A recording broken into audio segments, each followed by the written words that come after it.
Let's start recording season 2, episode 1. It's not going to be any different than season 1 episode. No, whatever. we all need different haircuts. Yeah. Okay, I'll start off. Nicer feathered hair. Yeah. My hair's gonna get great.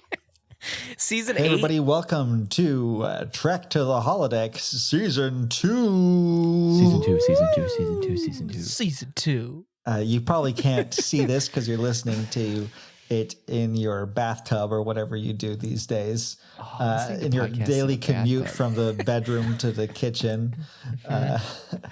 But we all have new haircuts. Yes. We all got jacked since season 1. We have like 80s mullet haircuts. We have And our 80s mullet haircuts. Our clothing is fitting a lot better also. Our clothes aren't as tight.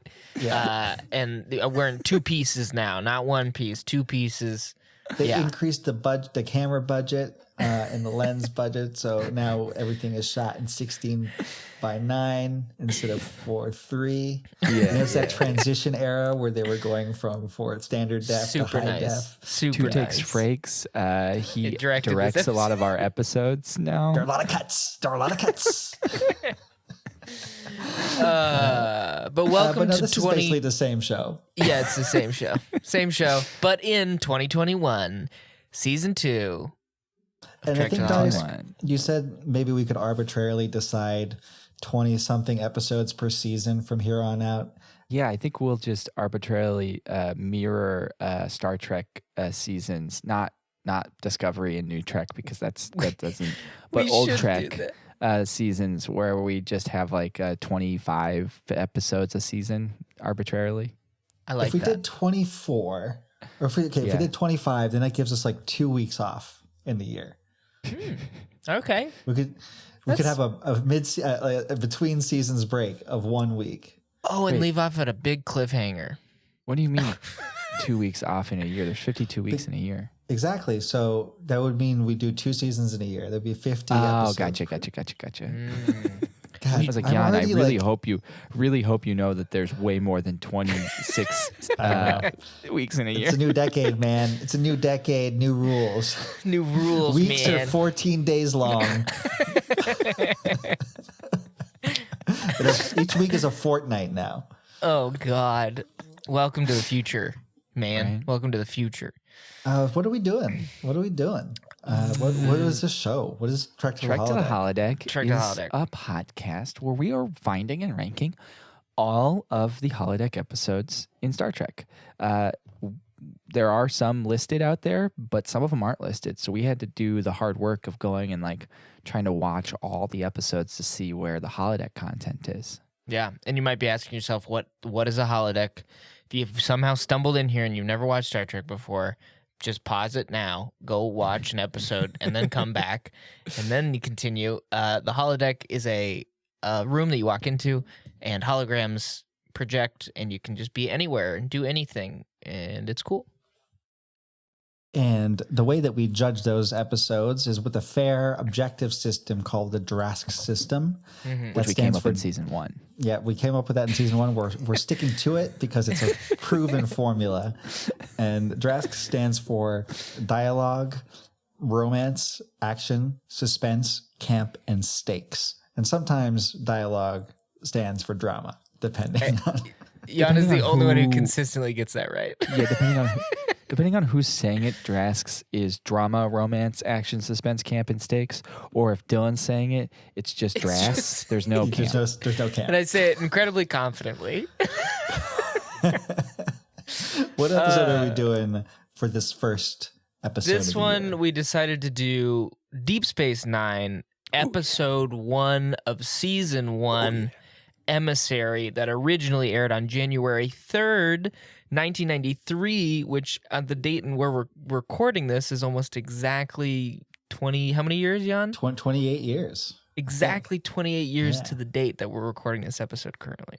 And we have a very special guest on the podcast this week, Avery Brook. No, I'm joking. That would be great, though. Oh my God. I thought like, like he just like blips pops in on the Discord and is like, and is like playing the piano. Okay, so we talked about changes we should have for season 2, and we couldn't think of anything yet. But here's one: we get a soundboard of Please, Avery please, Brooks' please. weird sounds that he makes as Cisco, and we just punch it whenever. I will. I'm going to abuse that soundboard. If you give it to me, I am going to just be man. Oh, and especially in this episode, this Yeah. is like peak. got some- This is peak weird Cisco. Yeah. Anyway, Yeah, we're doing. We did part 1. This is a 2-parter episode, but everywhere you watch it, and I think even when it was aired, they just kind of bled part 1 and part 2 together. So it's an hour and a half. But we're gonna arbitrarily say the end of episode 1 is where Miles O'Brien says goodbye to Picard. So we kind of just stopped watching after that. Yeah. yeah. But watch both parts, because the first part is definitely, it's just Kind the of a first half snooze. of a long Yeah. episode. Yeah. Absolutely. So yeah. why don't you settle in? Maybe lay down on the ground and light some candles and take some deep breaths in and out, out, and close your eyes Yeah. and start to come with us on our trek to the holodeck. Ding dong dong. Man, if only we could get the Deep Space Nine theme song to come in right there, because it starts with Boom. Yeah, and it's got that. That was definitely like a season premiere change that we did there. Definitely was a lot different than what we've been doing in the past Way season. So, Emissary, January 3rd, 1993, teleplay by Michael Piller, story by Michael Piller and Rick Berman. Cisco We need a sound. soundboard. Let's just say all the shitty parts of this episode, any parts that are boring and you don't like, We're just gonna let's blame just it. say Rick Berman wrote 'em. Rick Berman did. You're gonna blame it. I was Well, directed by. apparently, Oh, sorry, I'll just say really quickly, say like this, the first draft of this episode, Michael Piller was like, I don't like it. I need to change it. And Rick Berman's like, he thought it was fine. So, course. but Michael, Of so course. all the greatness of this episode can probably be attributed to Michael Piller. I feel like he gets a script from Rick Berman and reads the whole thing in a room of writers. And Rick Berman's like drinking coffee in the corner, and every time Michael Piller like reads something shitty, he like looks up at another writer friend and is like, does like the gym look like this is man. The way I imagine Rick Berman writing is like Jadzia Dax, cup size C, Oh god. 30. You know, like But, like, this is how he would just write Roman characters. He's like He's a pecker. He's a pecker for typer. sure. Yeah. big time pecker. Rick Berman, the pecker. He's a hunter. He's a hunt and hunter. peck. Yeah. Jadzia Dax. Dax. Hey Berman, Space. are you done with that? Are you done with that teleplay just yet? It's only like a 70-page teleplay, but it's been taking you like 4 weeks to write it. Yeah, I'm almost done. Okay. Tyrannosaurus wears skin tight costumes. Yeah, they get him like, Rick, why'd you spend 2 pages describing this woman's body? Like, I guess I got lost. I I'm just don't trying to help know. the casting director. trying to I'm help just the trying casting- him. Trying to help him. You know, in the future, Rick, you're gonna be considered very, very sexist. Well, it's not the future yet. All right. This episode was directed by David Carson, who directed yesterday's Enterprise and the movie Generations. So, some Star Trek got some- directorial royalty. He's got some history with this weird like going into the like wormhole, like this weird like Yeah. Generations. It's That's like his thing. yeah. It's like his thing. Well, like this came out before Generations, but after yesterday's Enterprise. But I feel like, they're like, hey, whenever there's weird like timey-wimey stuff, we'll get it. We'll get David Carson. We'll get him to do it. Nice Timey-wimey. yeah, nice Doctor Who reference. I don't know. I've seen Timey-wimey. like 7 episodes of Doctor Who, but I know that reference. Just like Thank how you, I know thank who you. Luke is on Gilmore Girls. It's Yep, Darius. yep. It's I me. could have sworn you were gonna say that's I know who Luke is from Star Wars. Wars. And then Yeah, same guy, right? It's Mark yeah, Hamill. same guy. I've only seen like one of them. Our music yeah. was done by our boy, Denny Mac. Denny Mac, baby. Denny Denny Mac. Mac. Denny Mac. We do need a soundboard. Now that you've mentioned it, we need soundboards for all the names. We need the John Cena music coming in when we announce yeah. I think the John Cena music would actually be best for Ron Jones because his music it sneaks up on you. Like the episode would be silent, and then all of a sudden it's like, "What is this? This is crazy." I want the John Cena theme song played on piano by Avery Brooks. Oh my God. Incredible. Guest star shoutouts. Guest star shoutouts. We got a big one up top, and it's pretty obvious who it is. We got our boy Patty Stew as Jean-Luc Picard. Shocked. He's too. A very young role for him. One of his first roles actually is in Did this you guys episode know? of Star Trek. If you click on his name on Memory Alpha, he ends up being in like every episode of The Next Generation. That's wild. Yeah, no, I think they picked him because he was on The Next Generation. Put him in this episode, and then they were like, let's just continue doing that. And they even like brought him back to make this new show. Whoa. What show? That's what Picard's based? It's one of the new Star Trek. I'm not sure which one. Wow. It's probably He's Lower Decks, I think. Picard. I think that makes sense because there was an episode of The Next Generation called Lower Decks, so that's probably What a career launcher this show really is. That's nuts. It was big. Yeah, big. For him. Yeah. There's one part in this episode where Picard, he says Bejor like I've never heard before. Bajor. That's or the something only like that. time. Yeah, no, totally. He says Bajor. Patrick, we've actually Bajor. decided it's going to be pronounced Bajor. Okay? Okay. Which, when he says Welcome it to that Bajor. way, it makes me think the way everyone else says it is super American because I immediately thought Bejor is like the way. Bajor. It's the way Y'all been to everyone says it. Bajor yet? And I automatically imagine Brad Pitt saying it.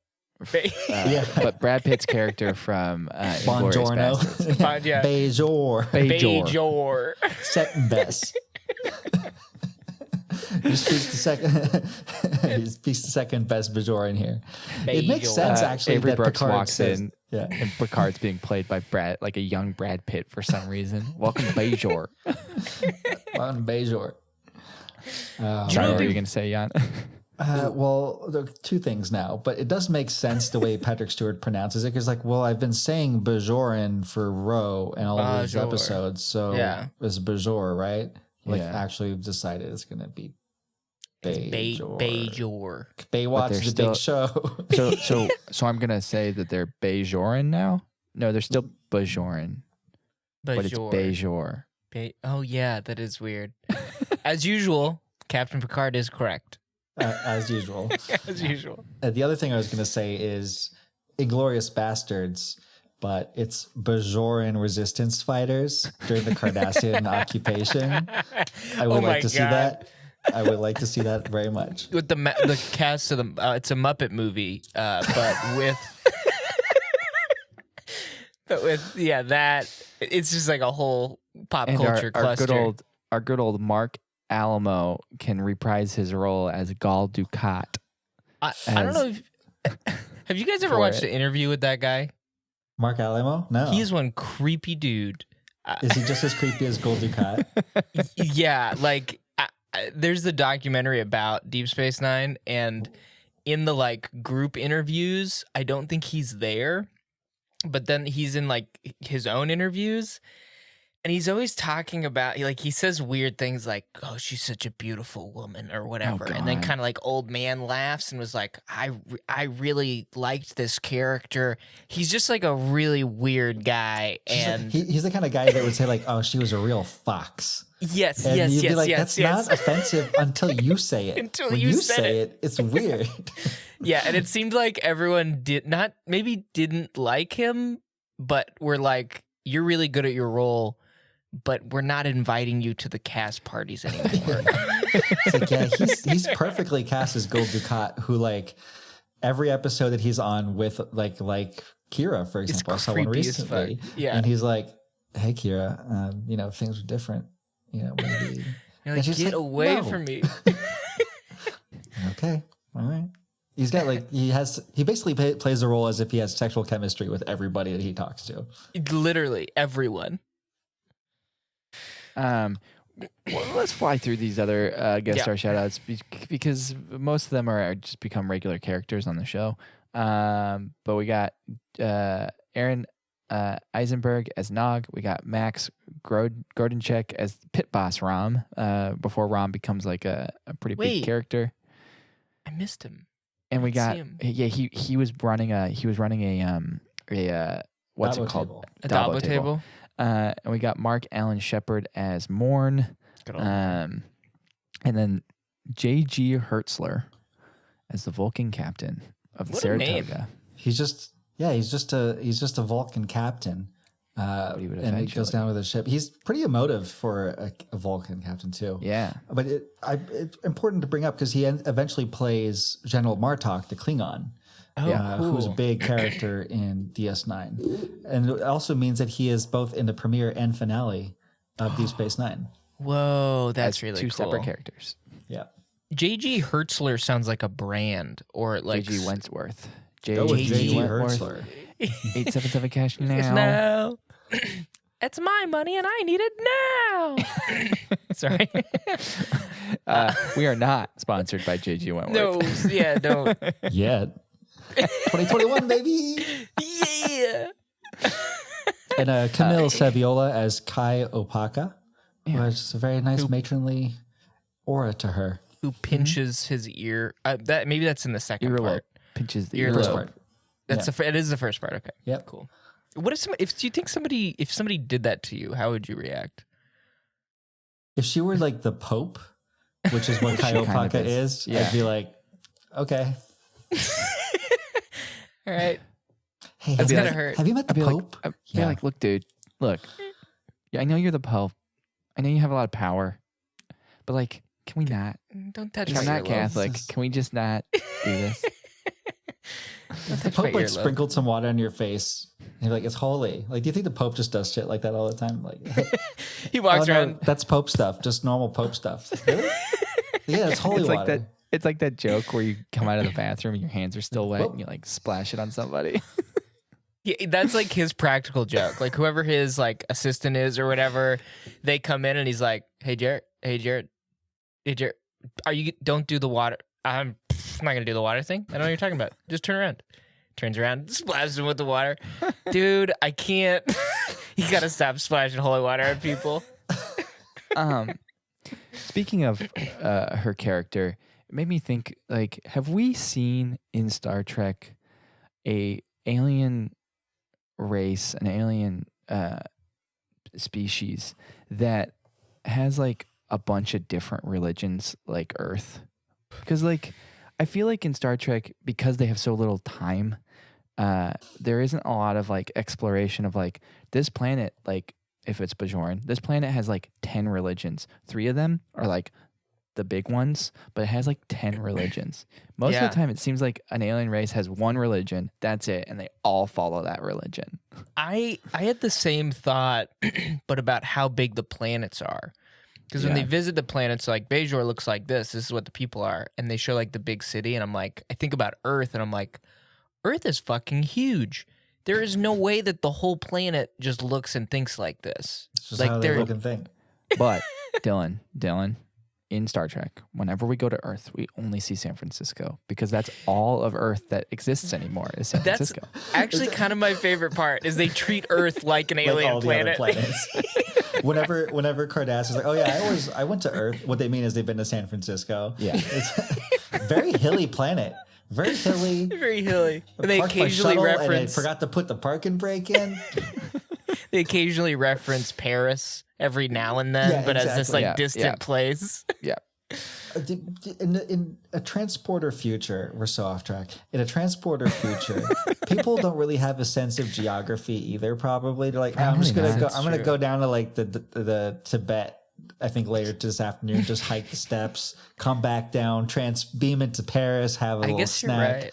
Do you think people, because things of would that, get like globalized, like cultures would meld, right? Like so planets would kind of look the same, right? Because everyone can just go anywhere whenever. I guess. Aesop said that she thinks Vulcan had sex. Like sex of their religion. So different that is a sects. good point. Yeah. Which I guess makes sense. Aren't Romulans, weren't they technically a sect of Vulcans? No, that's more of like a Split off evolutionary thing. beforehand. It's an evolution. Yeah. Okay. Yeah. Okay. Yeah. So Love what they've done with Romulans and Vulcans in Discovery. Okay, back to this show. Let's start our new segment. real Not quick our new before we segment. do that. Real quick before we do that. Would you recommend this episode based solely off the holodeck content? No, but I would recommend this episode. I absolutely would. You would? If only for Jake Sisko's outfit that he's wearing. It is fly. He's got like a future Tom Sawyer look to him. That's exactly what they did. They were like, oh, he's going to be on a dock, so future Tom Sawyer. I would say it's so peaceful and calm. I'd probably say no. I also have something to bring up, which will very much affect, I think, this episode that we were recording right now. Are we going to include any of the scenes that take place with Jake on that dock during his like weird like psych trip in the wormhole? Because it might be taking place in the holodeck. Technically the holodeck, but it's also all in Sisko's mind. It's a memory of the holodeck. Yeah, okay. Not the holodeck. I thought about that too. I love that sequence, or those multiple sequences. Yeah. Why are you here though? Why do you exist here? So good. Welcome back to our segment. This week on, we have our special guest, Jan. Say hello to everybody. Hey, everybody. Real excited about this. Welcome to This Week On, and we're so happy to have you on. On This Week On, you will have 30 seconds to explain to us what happened in the episode outside of the holodeck, so that we don't need to spend the time talking about everything it. in this episode, even the holodeck. Or everything. Sorry, everything in this episode. Go for the holodeck too. Like whatever you want. You have 30 seconds on the clock. The timer starts whenever you're ready. Okay, Captain Sisko and his son Jake survive the Saratoga, but Miss Sisko dies. Big time, really important fact of his character. Anyways, Deep Space Nine is a real shithole. Bajor is a shithole right now. It's up to the Federation to try to save it and bring it into the fold. Quark is forced to stay on Deep Space Nine and run a bar. Anyways, Orion says bye to Picard, and peace. That's it. Nice. Do I have time to spare? 2 seconds. It's over.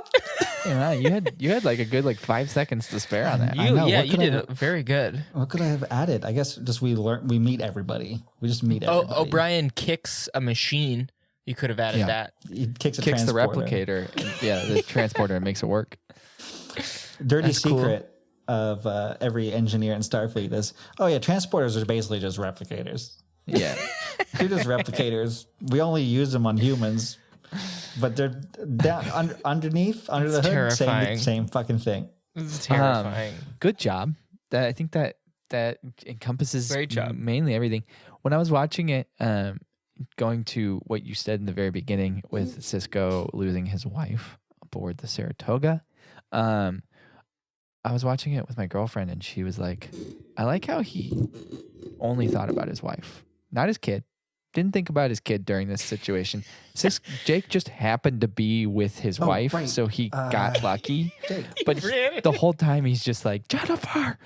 Oh, hi, Sisko. Hi, Jake. Jake, here you go. Take him to the escape pod. I love you, Ren's in Jake, there. you're kind of in my way. I'm trying to get this Jennifer. Yes, Jennifer. I hope you're okay, but you're kind of. I like to think he's acting. He's like, Jennifer. Oh, Jake. Oh my God, are you okay? Wow, you got big. You got big. Jake. You just didn't see him. He's working in long shifts as lieutenant commander on Saratoga. It's like kind of scared, absent dad, just seeing him whoa, you got home. Hi, I've been working so much. What? Wow. It's the real reason why he resents Jean-Luc Picard. It's like, now I have to be like a single dad. Like, it's just, I never was up to it. Not It's in a lot the of plans. work. It would be a great irony because one of the best parts of Deep Space Nine, of course, is Jake and Benjamin's relationship. It's so incredible. When I was watching this scene, especially, which I know is like the first scene of the movie, but I was like, if you include part 2, in a way, Emissary is a Christopher Nolan movie because there's of the non-linear time aliens and the fact that his wife dies. If you ever get to make a trailer for this one, just make a Chris Tenet Nolan, trailer for What is time? what is The other thing, while watching this like opening sequence, it's been a long time since I saw the first episode, and so I didn't know exactly what the holodeck content was, and I was like, "Is he reliving? Did he relive this in the holodeck?" Because the way they were cutting back and forth between him and the captain of the Saratoga, it made it seem like Sisko was the captain of the Saratoga at times because he was like telling orders to people to Right. like give things. Yeah. And so I was like, oh, is he playing the captain and we're seeing like him as the captain, but then we actually get to see who the captain was?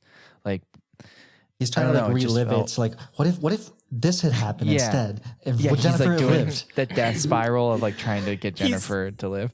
He's doing the Year of Hell. Captain. that 70s dad thing, but in the Yeah. holodeck. Like Yeah. he's Yeah. But that's not the case. It just happens to be that he gives orders because he's the lieutenant commander. He's just he's on the incredible. bridge. Watching the intro, like the stinger to this, I now completely understand why not everyone, but people were a little like, what the fuck is this? Coming from TNG, like super chill, calm, you got the nice hum, and then like season premiere of new Star Trek. Yeah, the camera's fucking shaking everywhere and Jennifer! And like shit's on fire, and you're like, We what the We fuck get the is shot of going on? Sisko and Jake's hands. Yeah, I could totally understand why people who had watched Trek would be like, "What the? This is bullshit. I don't know what this is. Insane." If you think about it, because like Best of Both Worlds parts 1 and 2 are cited as 2 of the best episodes of The Next Generation, and they skip this battle entirely. They're kind of like, we're just gonna do it right. We're gonna just do the battle that you guys Just do skipped it. over. Like there's some Yeah. repercussions. Like hundreds of thousands of people died in this battle. So Oh my god. okay, well let's. I mean, What do we What do like? you guys What did you like? guys like? Yeah. it's tough. Pilots are hard, man. Yeah, pilots are so hard. It's like you got to introduce everybody and you got to make it interesting. So I like to judge a pilot based on how much I like the characters based off my first interaction with them. And like obviously we all know and love O'Brien. He's a real person more so in Deep Space Nine. His Yeah. first I love it. scene, he's like bitching about Keiko already. He's like, yeah, she said she wanted to go on vacation already. Women, right? They're like, I mean, at least you have a wife, dude. It's like, Well, yeah, O'Brien, you do know that this place is kind of a shithole right now. Like, My favorite One-man part shithole. of the O'Brien intro is him immediately being introduced, walking through just a wreckage of a space station, and just being like, O'Brien being like, "This is my life every single day. You look around, this is what I'm dealing with every single day." one of my favorite parts with O'Brien is the unintentional setup that O'Brien's going to be working with replicators his entire stay on Deep Space Nine. When Jake's like, "Is this the food replicator?" And O'Brien's just like, "All the replicators are down right now. Like, we have emergency rations. I can send some down, but like." Just my hope is by the relax. end of season 6, we'll have all the replicators fixed. What are seasons? Just I like legit- to. I love to imagine the episode where Cisco stops O'Brien in the command center and is like, "Hey, O'Brien, you said you were going to get my replicator up and running in my quarters. Is that up and running yet? Because I have a date later and I kind of want to." I love to imagine that is he never fixed the replicator in Cisco's quarters, like from season 1 All to the way that through. point. Cisco's just been too scared to ask him. O'Brien's just been like, "Yeah, Cisco, I'll get to it. Trust me, I'll get to it. But right now, I got." And Cisco's such a good chef too that he's like, well, It doesn't even matter. I'll make some. That's famous. It's the thought that pops into O'Brien's head every time he sits down at home right after a shift. Sits down and is like, Cisco's replicator. And then he forgets it again. In that scene too, I loved Cisco basically making fun of Jake when Jake says something And he slaps him. In that scene, Jake looks like fucking Mario. He's wearing a red shirt and these like blue overalls. And I couldn't get out of my head. I was like, you look like future Mario. They got the first looks picture or whatever, or last looks pictures. And they're like, Yeah. okay, we got Mario Jake, we got Tom Jake.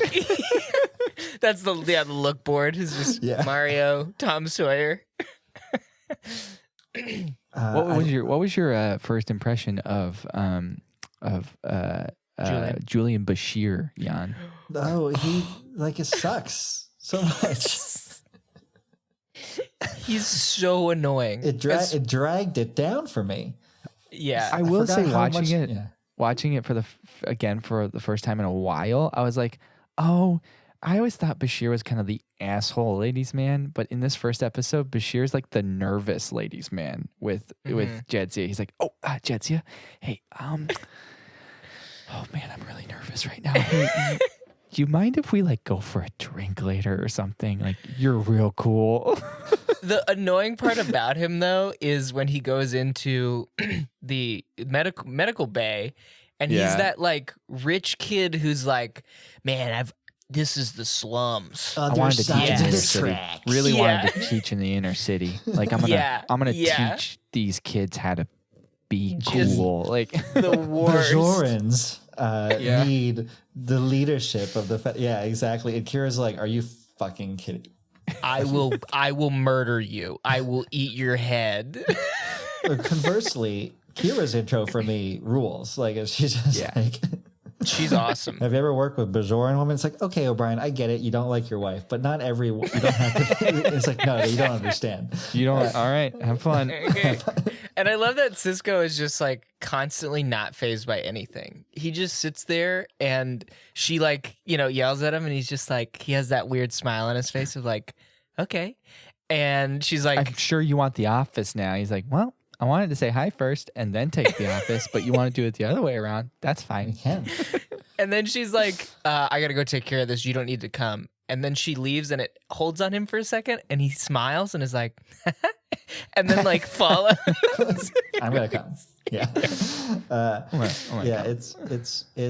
It's wonderful. I do feel like I couldn't tell if Cisco is really good at his job or if he just has insane senioritis. Because this whole episode, he's like, I'm gonna transfer. I'm pretty sure. I'm just gonna do my job for the next 3 weeks until you get another commander in here. Then I'm gonna transfer. So when he's his really chill blaseness, I attributed more to I don't. It's long term, not my problem. If I piss this lady off.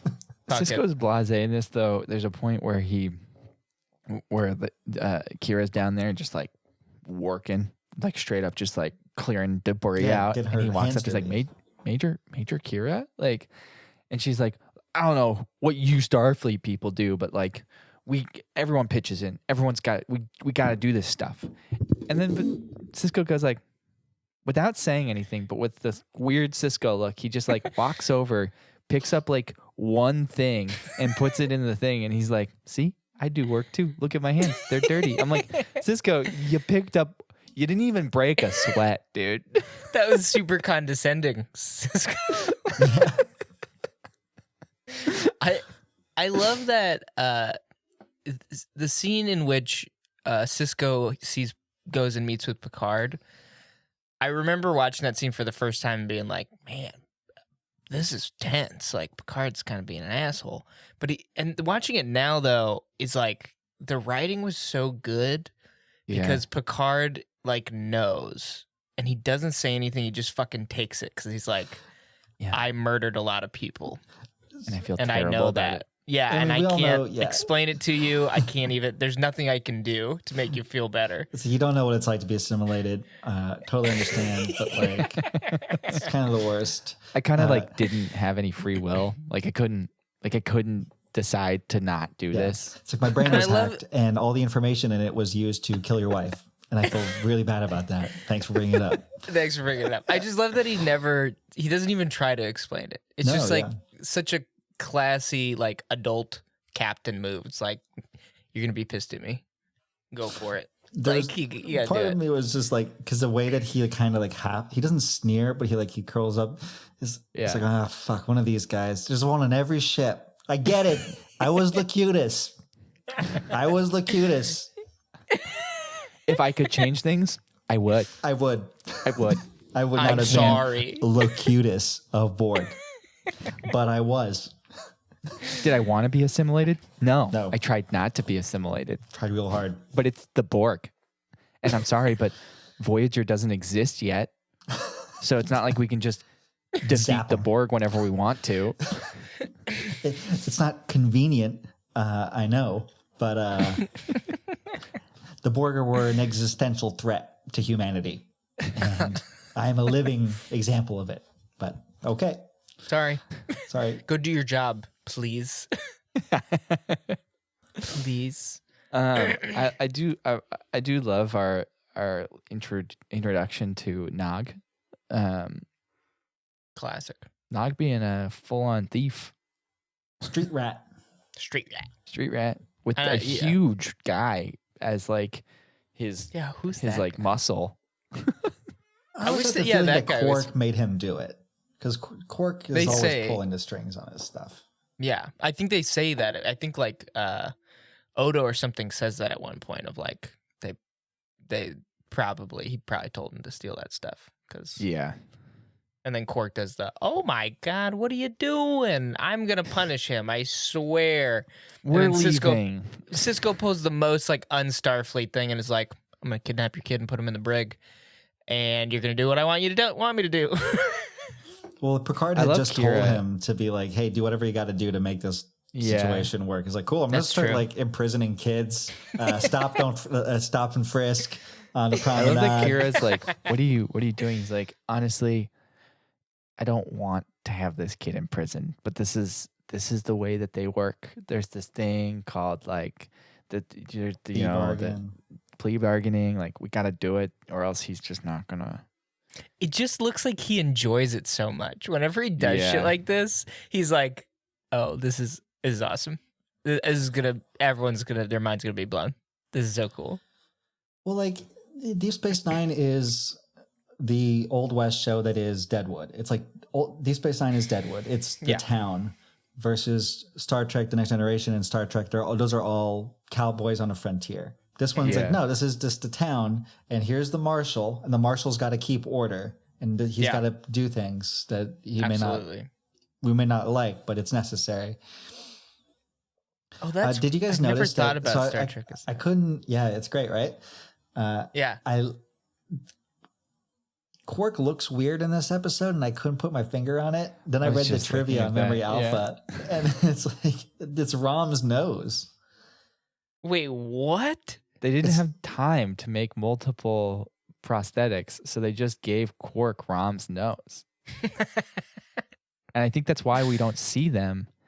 I have a feeling we would have seen Rom and Quark when they catch Nog if they had the prosthetics for both of them. If they had 3 Ferengi noses. Yeah. But they only had 2, I guess. They only had 2, which makes me want to talk about the makeup for Odo, because He looks like a skeleton, man. Because Odo's makeup looks more human than he ends up having his makeup, and they have the point with Odo where they're like, I look like this because it's really hard to get the look right, and I'm like, well, you had it in the first few.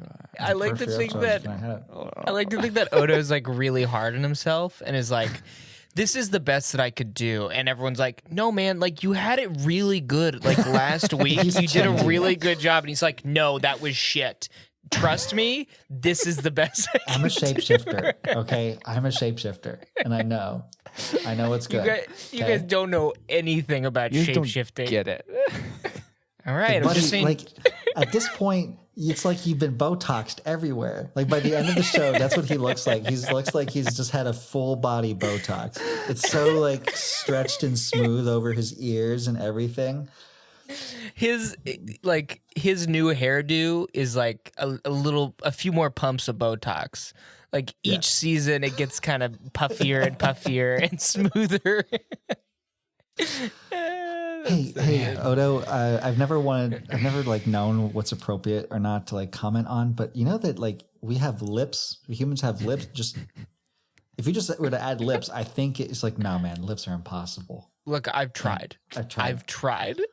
I just want to say, like, your lips looked pretty good, like earlier on. No, you know what? Does he ever shapeshift into like a Klingon or like another like humanoid race? I know that other founders do, but he says that they're better shapeshifters than him because they have more practice. I think there's an episode. The one episode they could have done it on, he was humanoid at the time. He couldn't shapeshift, so they had to give him prosthetics. Oh yes, okay. Because I was like, if he shapeshifts into another race, but is just like, yeah, humans are really hard, but I can do the Klingon stuff, the super detailed shit. I can do the Cardassians. I can do the Klingons. I can do the anything with Ferengi. Anything with ridges. Anything with ridges. He says in a really weird. What do you mean anything with ridges? Like anything with ridges? Trust me. What about Trill? I said anything with ridges. Like I did not know that about Trill. Okay, I need to leave you. Well, speaking of, actually, originally Jadzia was like the Trill on The Next Generation, and there's like a V on the forehead, really? And no spots. But then apparently, maybe I haven't watched and maybe I haven't. I don't remember that episode of Next Generation with the Trill. But so the Trill on Next Generation had a V instead of spots. Yeah. The episode is called The Host, and it is the first occurrence of a human ever being the host of a Trill symbiont. Huh. Whoa. So that's a time where I'm like okay with a alien redesign. Because you've only seen them maybe once or twice. Yeah. Unlike, the Klingon redesign in Discovery, or even Romulans. Yeah. I like to think we've spent a lot of time with these people. And I'm sure this is how they felt from the original series to the Next Generation. They're like, we spent a lot of time with Romulans looking like regular humans. And it's now cool. You've made them look like this. Alex Kurtzman's only seen one episode of every season. Is like, we'll just do what they do with the Trill. We've only seen them like once.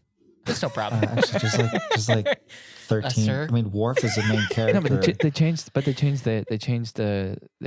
Klingons from the original series to the Next Generation, so we can. We've only seen them once. Yeah, we but can change them here, right? That was a big deal too, when they had to fix canon and stuff like. And I'm sorry, Kurtzman, but they could talk. Like they could still talk. Yeah, there was a lot of makeup, but they could still talk. Their mouths could. Yeah, move. You could hear them fully. How are those weapons looking over there? They looking cool? And he just like walks away. Hey, can you make these weapons thinner and less sharp? More like a weapon, more like a gun. If you could possibly, great, good job. Can everything be guns? Let me see that batleth. Yeah, it looks too much like the original batleths. Can we make it look a little bit more organic, please? Could you make it look like a gun? Could you make it look like a gun? Sir, I'm not going to do that. Just hear me out. Hey, so you're new here at Props, right? So look, this is what we do. We just make two of everything. One of them looks a lot like a gun and the other one looks like a normal thing. Just show Alex the gun one, and then he'll Yeah. approve it. And How are It'll those be cool. costumes looking over there? Can we make the costume look a little bit more like a gun? gun. Just a little more like a gun. They're like, "Oh, we'll show you the gun costumes," and they like go to this trailer, and there's like a bunch of costumes with like, mascot level gun heads. Faces pop out in the handle, I fucking and love he's this, like, guys. Around the face, there's a red, a yellow, and a blue ring. Those are it. Those look like Great job. guns. Love the new trill. Love the new trill. Some more trivia. Let's just sort of Sure. talk a little bit more trivia. I think this is an interesting one that Ronald D. Moore wished that there was a monologue at the beginning of Deep Space Nine, like TNG and the original series had. I would have loved to hear what that monologue was. Especially since it would be Cisco, right? Yeah. Yeah, over the Space top of stations. Space. space. The final frontier. These are oh man, the voyages. Imagine These are the he's- stories. He's playing the piano. That's the theme, and he's like, "Space, the final frontier." These are the stories. I feel like we get some These sweet, are the like, deep stories. poetry from Cisco. Oh, that would be so good. That would be so good. I found it interesting that this episode was written largely during the LA riots, and that heavily influenced this whole idea of like the space station being destroyed and like a wreckage, and like what can rise from the Phoenix ashes. from the ashes. Yeah. Whoa, interesting. Uh, It's fascinating. Deep Space some- Nine does better than LA did, I think, long term. Yeah, I'd something that we're all very acquainted with at this point in time because we spent so long in quarantine is people recorded this episode and then sold it to people in the UK. They Yeah. Oh my scalped God. this episode to people in the UK. They were just like dying to watch some new Star Trek content. Watch some new Star Trek mean, content. Yeah, I. That's insane. I want to meet somebody with one of those tapes. Right. Like, hey, how much are those going for these days? It's like when they would like record tapes of albums and like smuggle them over the border in Berlin to like East Germany yeah. to like give them like pop music and stuff. James That's McAvoy insane. from Atomic Blonde. You guys seen that one? I have Yeah. seen that one. Yeah. We're gonna do that one after Gilmore Girls podcast. Yeah, Cool, yeah. cool. Atomic Blonde podcast. We're gonna make a whole fucking season of 2-year that. podcast on Atomic Blonde. Atomic Yeah, Blonde. Lord. Well, we talked about this when we did Chain of Command Part 1, but apparently they even filmed the big issue with Chain of Command Part 1 that we had was like, why wasn't the Ferengi Quark? Well, now Yeah. I find it even more Annoying. annoying because they had already filmed this episode of Deep Space Nine, and Rick Berman still shot it down. So they literally What? already had the actor And the sets. and Quark Yeah. costume, his makeup. They didn't have his nose Well, yet, they didn't have his but nose. they were going to have his nose. But yeah, Wait. Berman was like, nah, people don't know who Quark is. Yeah, that's the point, you idiot. They're going to get to know who Quark is. That's so incredibly frustrating. Man. Anyways, do we want to take a peek inside the archives? Yes. And Just take a look in there. Mhm. Accessing Starfleet Archives. Deep Space Nine. The Promenade. Simulating.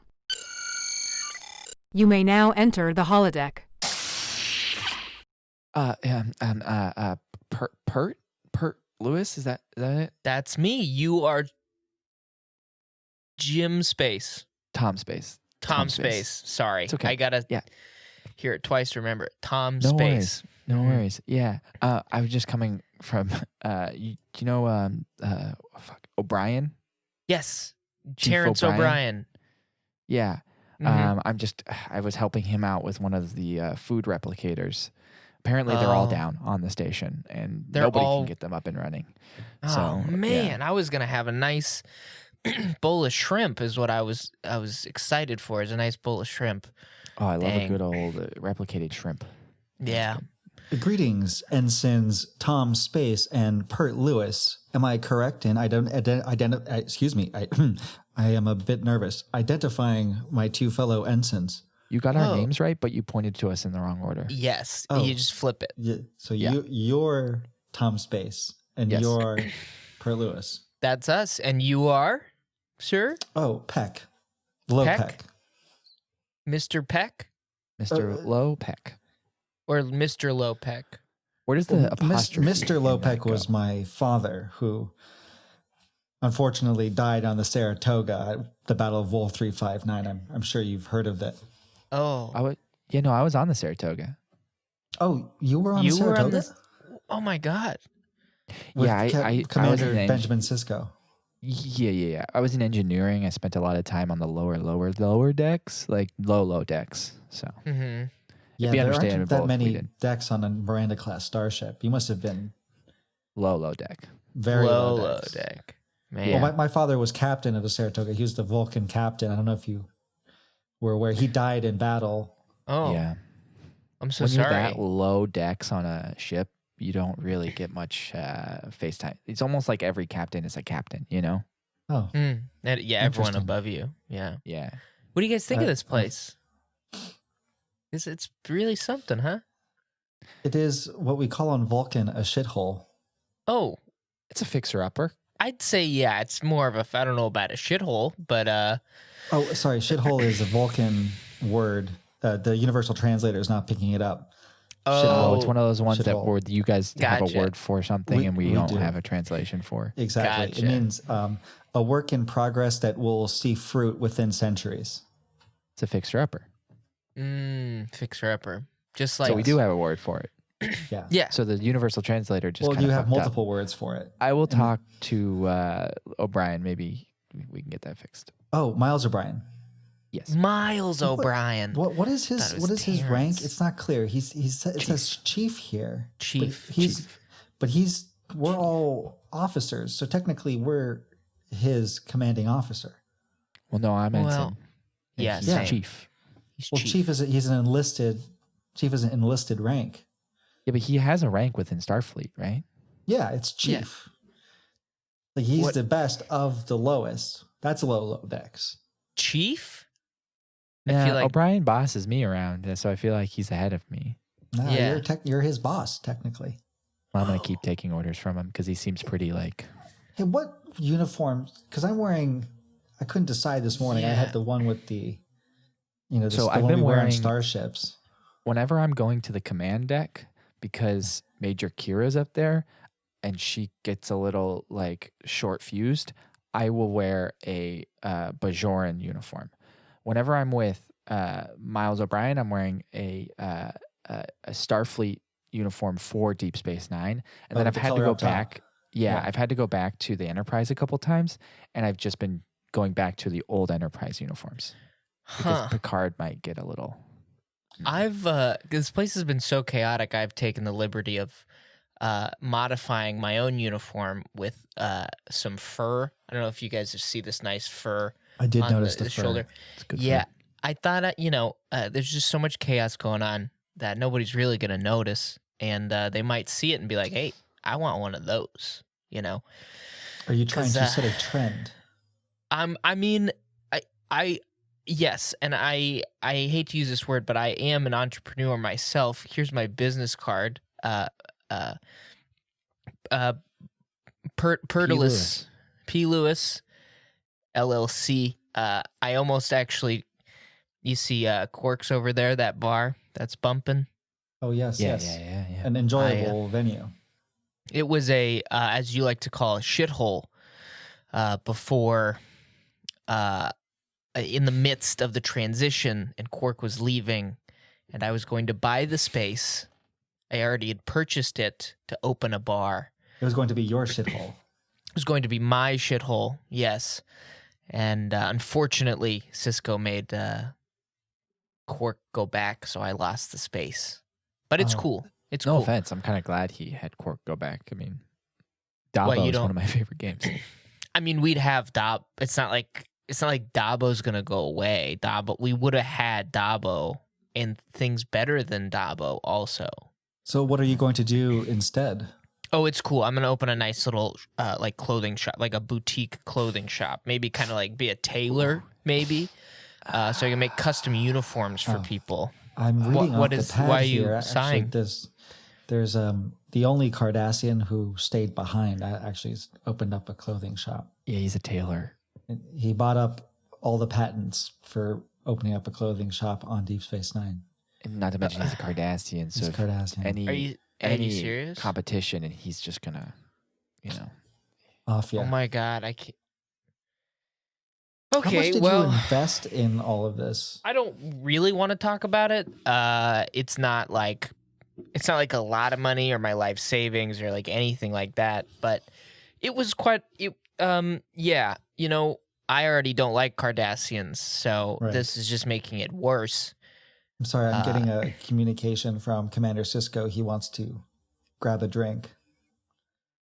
Oh, What? right, because you guys are close from the Saratoga. Oh.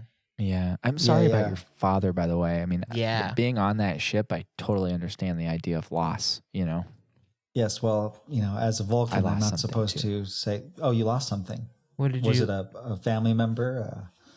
no,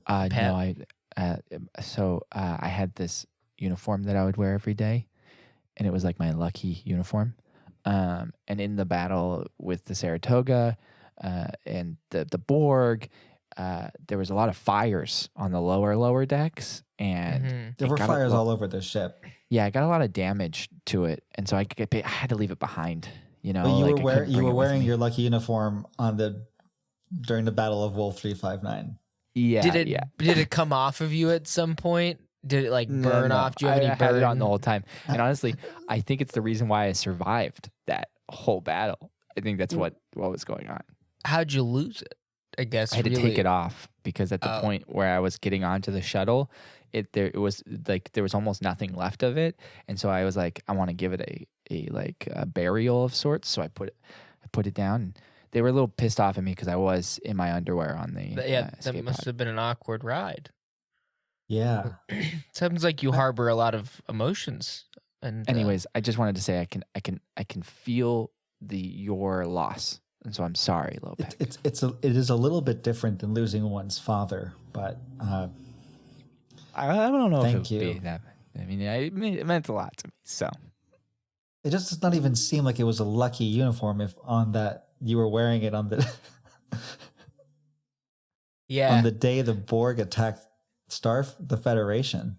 yeah. I mean, It doesn't. like a I lot- said, we lost many I would ships that account day. the luck to me surviving. So it's just for you, just your luck. It's my lucky uniform.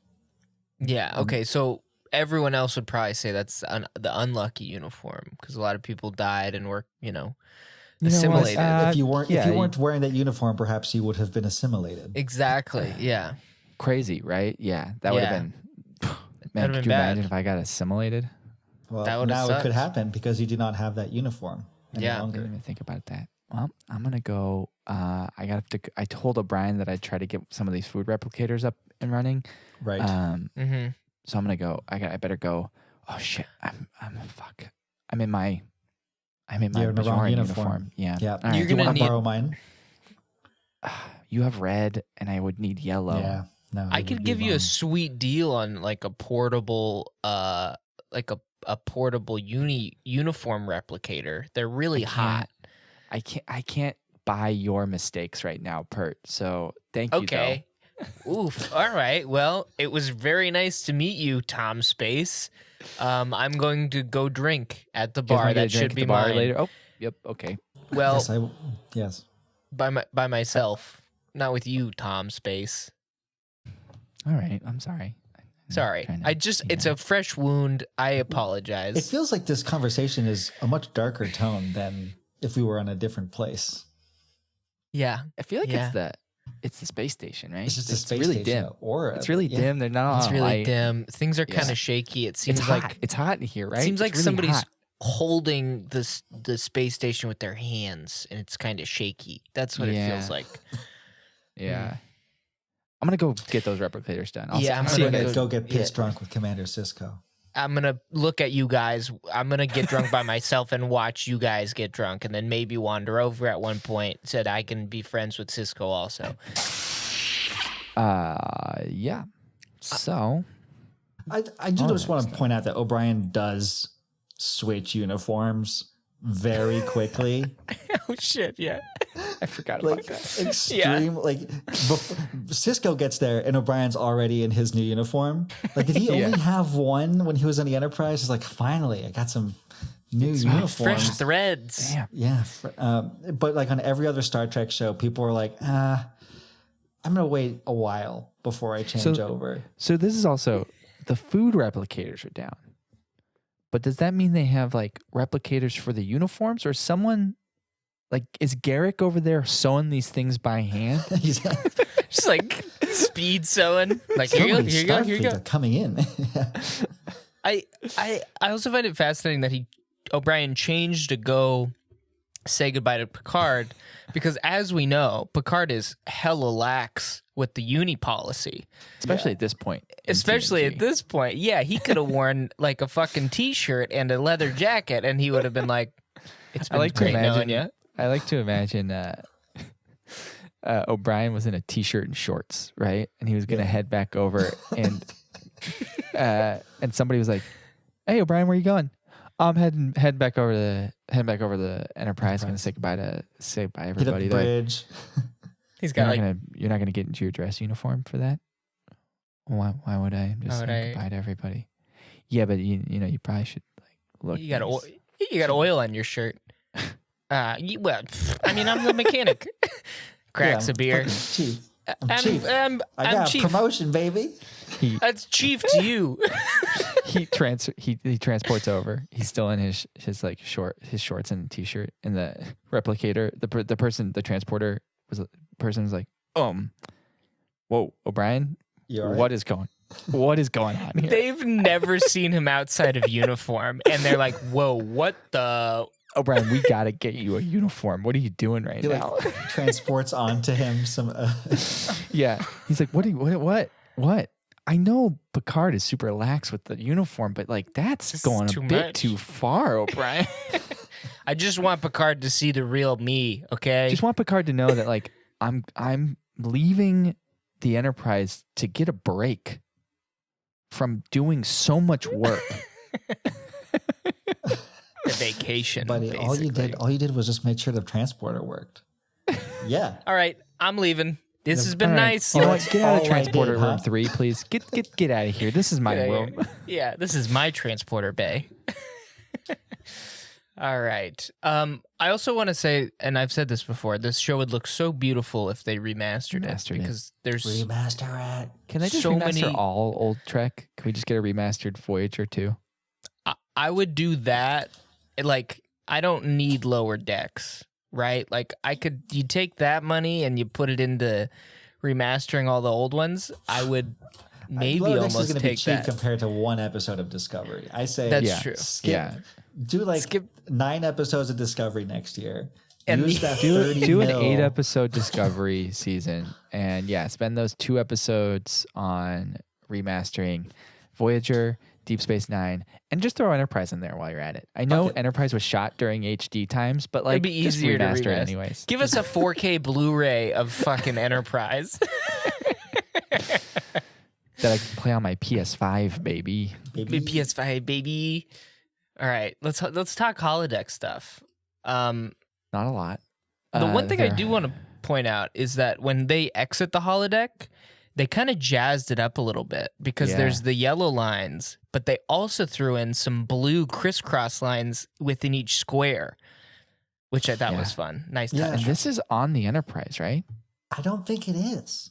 No, I thought about it. It's like, this is weird. The hallways look weird too. They don't look like Enterprise D hallways. And I was like, I used to think it was the Enterprise, but now I don't think it is. I think the Enterprise is already there when they get there, because because when they get there, O'Brien's like, Picard wants to see you, dude. Like, Picard's ready for you. So just head on up to the Enterprise. Yeah. I think It's another ship or Yeah. another space, not a space station. That wouldn't make It's any another sense. ship. I Yeah. think it's in the Memory Alpha trivia that it's like written to be an Excelsior class ship, but they never show it, so it doesn't even really matter. But I think it makes sense though that like, okay, Cardassians leave Bajor and they're like, oh fuck, what's the best ship? Enterprise. Enterprise, can you go to Bajor or whatever it is and just make sure nobody like fucks with it. And we're gonna censor those. That's how lieutenants are like, we need to send. Does anybody know what the best ship is? And like the intern is like, come on, guys, you're fucking in charge of the whole thing. It's the Enterprise. Yeah, all right, just send that one. I don't care what it is. Send it. It's the fastest, best one. Just send it. Just send it. Just go.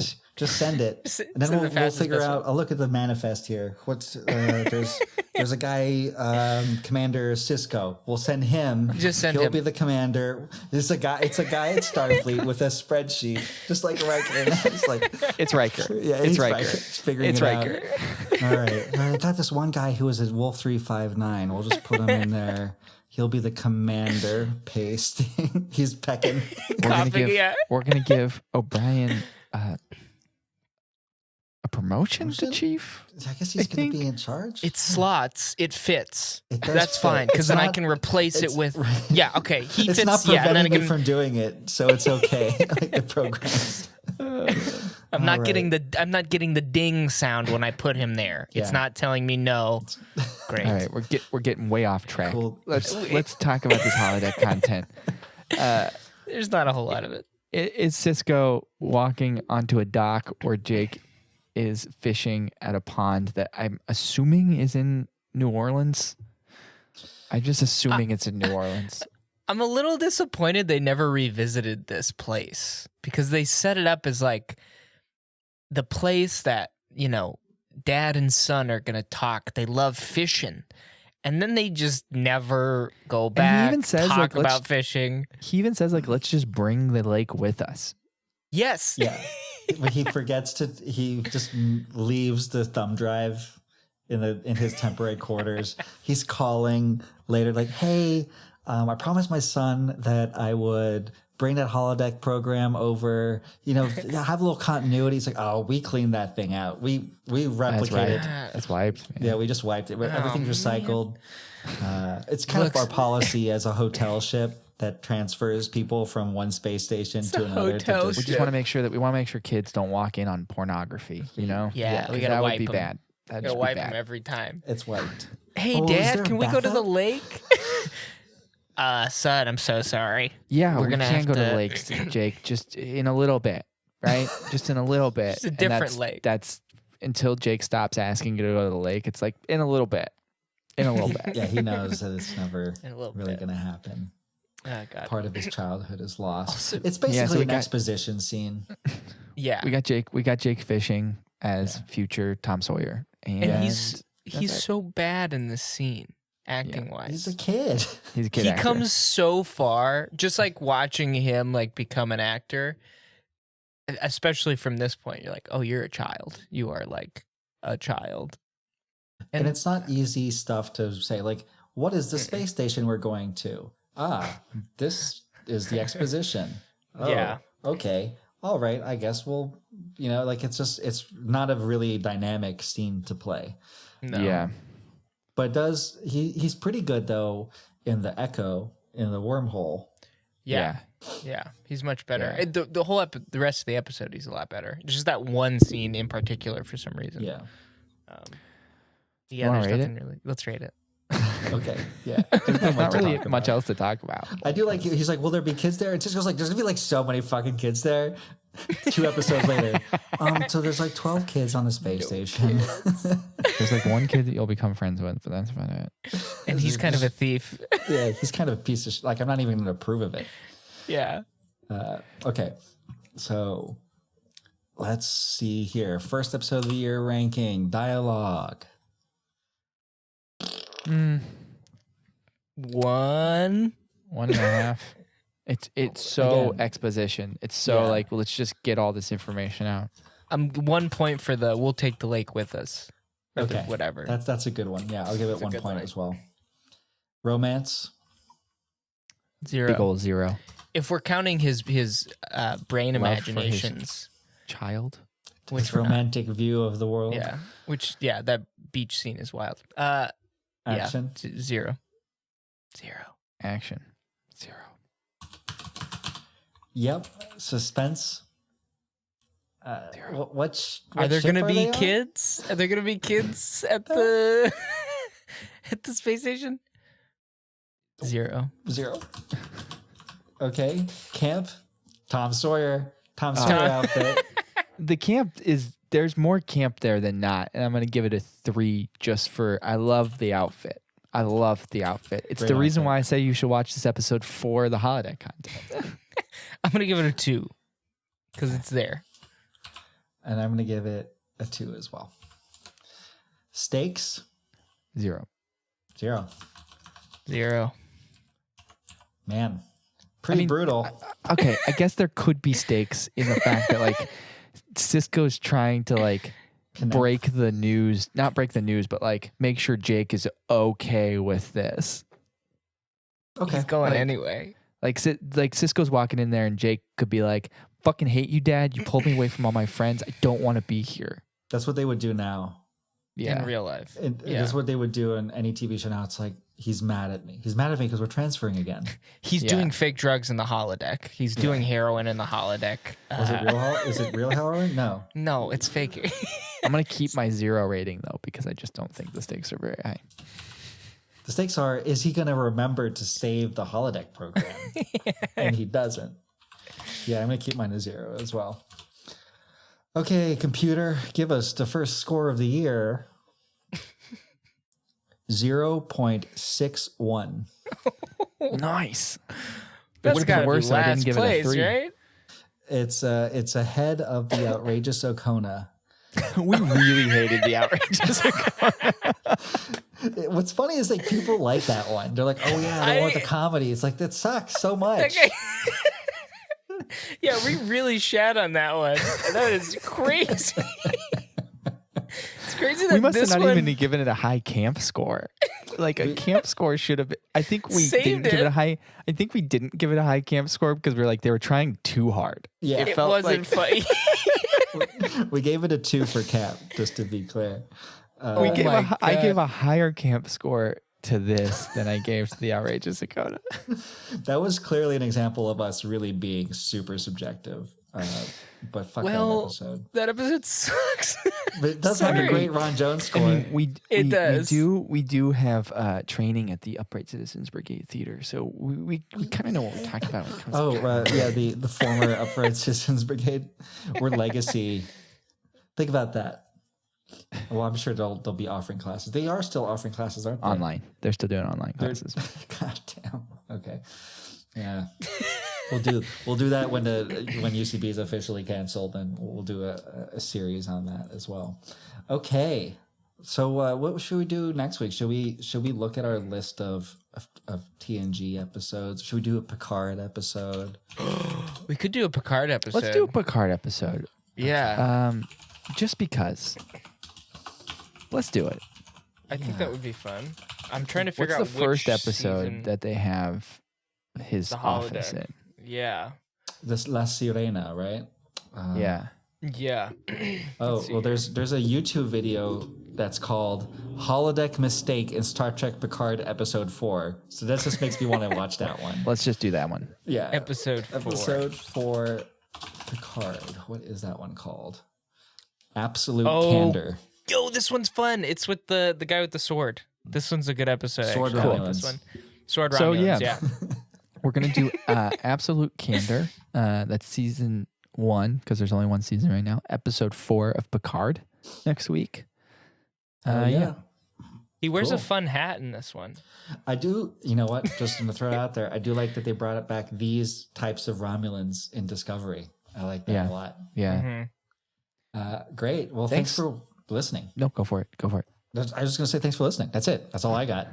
Oh. Thank you for listening. Yeah, subscribe to our podcast on Apple Podcasts, Google Podcasts, Spotify, wherever you get your podcasts. Hit that subscribe button. Maybe leave a comment. Rate it. That helps us. We're also on Instagram. You can check out our grams. And we also have a Discord. We're on Twitter. We're on all the Twitters. And make sure to go check all those out.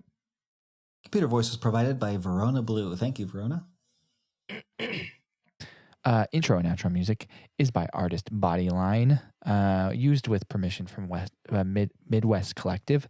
You can check it out on Bandcamp. You just won't get the cool Star Trek overlay sounds that Jan put over it.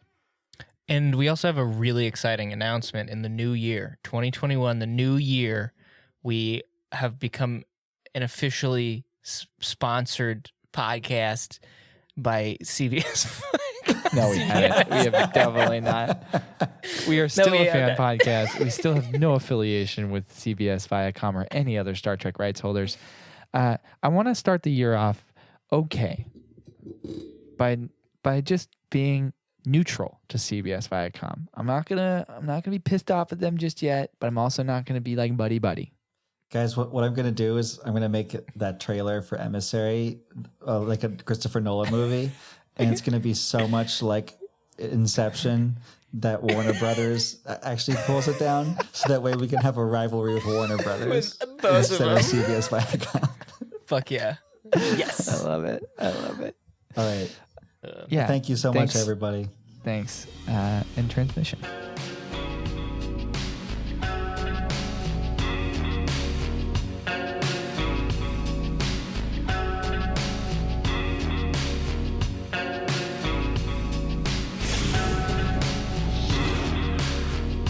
Spent virtually every free hour in the holosuite.